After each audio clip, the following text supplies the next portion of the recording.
صل وسلم دائما أبدا على حبيبك خير الخلق كلهم.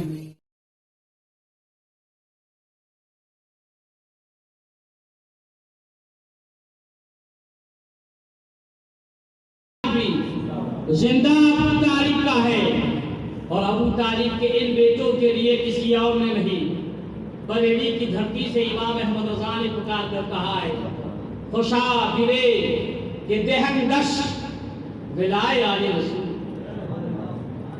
امام احمد رضا کا نام لے لے کر سیدوں سے دشمنی کرنے والوں، تم نے ابھی مسلک رضا کو سمجھا ہی نہیں.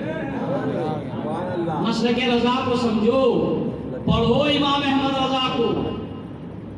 اہل بیت کے ماننے والوں کو شیعہ کہنے والوں، امام احمد رضا نے شیعہ کن کو کہا ہے انہی کے فتوے کی روشنی میں آپ کو سمجھاؤ، تاکہ کوئی اور یہ نہ کہے کہ اسماعیل برکاتی اپنے گھر کا یا کوئی اور مسلک بتا کر گیا. میں تمہیں وہی بتاؤں گا جو امام احمد رضا نے بتایا. تو کہتے کہ خوشا دلے یہ دہن دش ولائے آل رسول. کہتے کہ خوش نصیب ہے وہ دل، بڑا خوش قسمت ہے وہ دل جس دل میں آل رسول کی محبت سما جائے. خوش نصیب ہے وہ دل جس دل میں آل رسول کی محبت سما جائے. اور پھر کہتے ہیں یہ تو دل ہے، اللہ نے ایک دل دیا ہے، ایک سر دیا، ایک معبود ہے، ایک محبوب ہے. سر معبود کے لیے، دل محبوب کے لیے. ایک غیر مسلم شاعر کہتا ہے کہ یہ رب کے نبوت اور وحدت ہر حال میں یکساں ہوتا ہے. یہ رب کے نبوت اور وحدت ہر حال میں یکساں ہوتا ہے.